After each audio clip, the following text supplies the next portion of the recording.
اللہ سے گفتگو کی عادت ہو جائے تو سجدے کیے بغیر سکون نہیں ملتا۔ وہ بس آزماتا ہے کہ میرا بندہ میری محبت کے لیے صبر کی کس حد تک جاتا ہے۔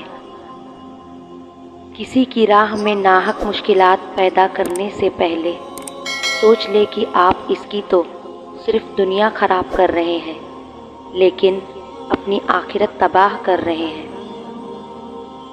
ہم اس رب سے مدد کی امید رکھ کے بیٹھے ہیں جو ساری کائنات کا مالک ہے۔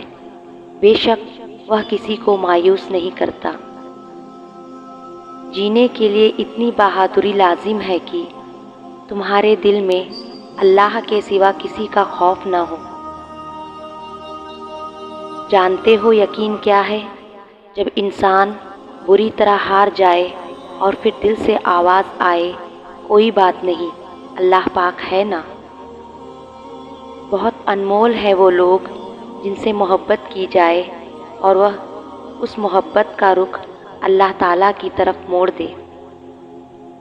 توبہ روح کا غسل ہے، جتنی بار کی جائے روح میں نکھار پیدا ہوتا ہے۔ پھر جب آپ سب کچھ کر کے تھک جائیں گے تب آپ صرف اللہ پر یقین کریں گے، اور یہی یقین آپ کی ہر مشکل کو آسان کرے گا۔ اللہ کی محبت کی اس سے بڑھ کر اور کیا دلیل چاہیے کہ اتنے گناہوں کے بعد بھی وہ ہمیں ڈھانپ کر لوگوں میں عزت دیتا ہے۔ اللہ پر یقین رکھے، اللہ کسی کو اس کی طاقت سے زیادہ تکلیف نہیں دیتا۔ تمہاری مشکل آسمان جتنی بڑی کیوں نہ ہو، اگر تمہارا یقین اللہ پر ہے تو کوئی تمہیں نہیں ہرا سکتا۔ اور جب تم مایوس ہو جاؤ تو اپنے رب سے گفتگو کرو، وہ ہر دل کا حال بہتر جانتا ہے۔ میں کیوں ہوں مایوس؟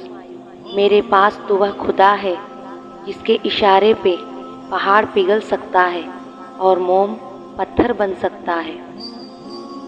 مٹی سے مٹی کے سفر کے درمیان جو وقت ہے وہ مہلت ہے، اور وہی زندگی ہے۔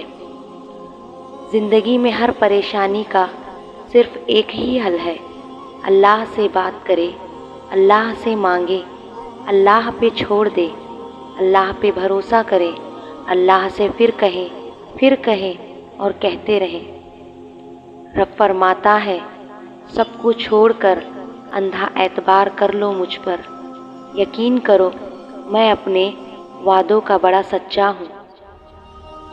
جس طرح شبنم کے قطرے مرجھائے ہوئے پھولوں کو تازگی بخشتے ہیں، اسی طرح اللہ کا ذکر مایوس دلوں کو روشنی بخشتا ہے۔ وہ تو خفا ہو کر بھی ساتھ نہیں چھوڑتا۔ اللہ کی ناراضگی بھی کتنی پیاری ہے۔ ہر چیز ادھوری ہے، مکمل صرف اللہ کی ذات ہے۔ کمال کی بات ہے نا، اللہ ایک ہے مگر وہ ہر ایک کا ہے۔ اللہ کو پکارو، وہ ٹھیک انہی لوگوں کو وسیلہ بنا دے گا جو تمہارے کام میں رکاوٹ بن رہے ہیں۔ ہمیں بس صبر آنے کی دیر ہوتی ہے اور اللہ پاک انصاف کرنا شروع کر دیتے ہیں۔ اللہ سے گفتگو کی عادت ہو جائے تو سجدے کے بغیر سکون نہیں ملتا۔ وہ بس آزماتا ہے کہ میرا بندہ میری محبت کے لیے صبر کی کس حد تک جاتا ہے۔ جو شخص اپنے والدین کا نافرمان ہے وہ کبھی بھی آپ کا مخلص دوست نہیں ہو سکتا۔ ماں باپ ایک میڈیکل سٹور ہوتے ہیں جہاں ہمارے ہر دکھ درد کی دوا ملتی ہے۔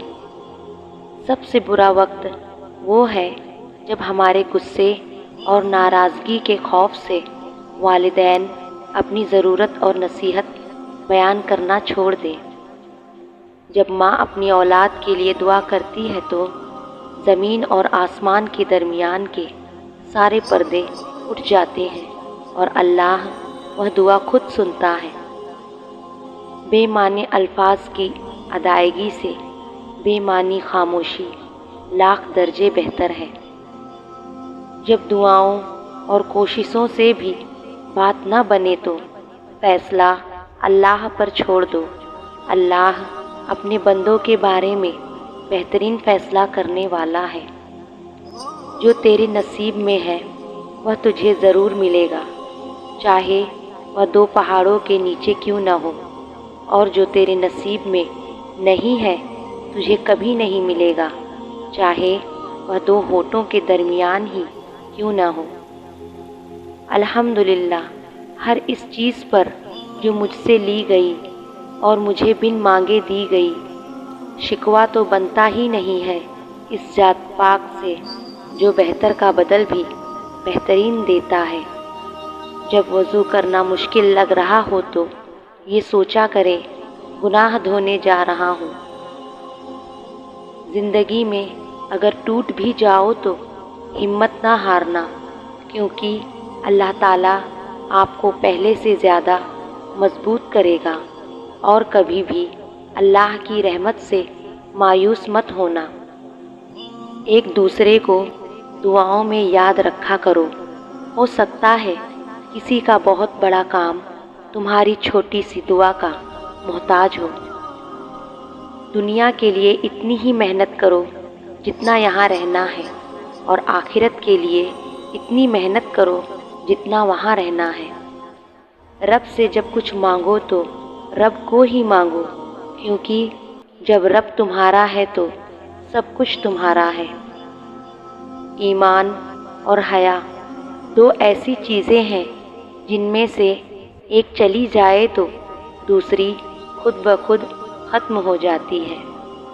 اللہ کا ذکر اپنے ہاتھ کی انگلیوں پہ کیا کرو، کیونکہ جب آپ اپنی قبر کے اندھیرے میں رہو گے تو یہ انگلیاں روشنی کا کام کرے گی۔